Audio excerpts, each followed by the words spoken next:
नमस्ते सभी को और स्वागत है। आज मेरे पास सेनहाइजर मोमेंटम ट्रॉयलस 4 है और मैं आपको दिखाने जा रहा हूं कि हार्ड रीसेट कैसे करें। पहले अपने ऐप में जाएं और फिर सेटिंग्स में जाएं।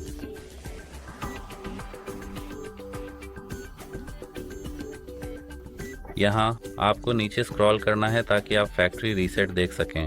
आपको इसे क्लिक करना है और ओके पर क्लिक करें। अब आपको एक पल इंतज़ार करना है। इसमें 20 सेकंड तक का समय लग सकता है।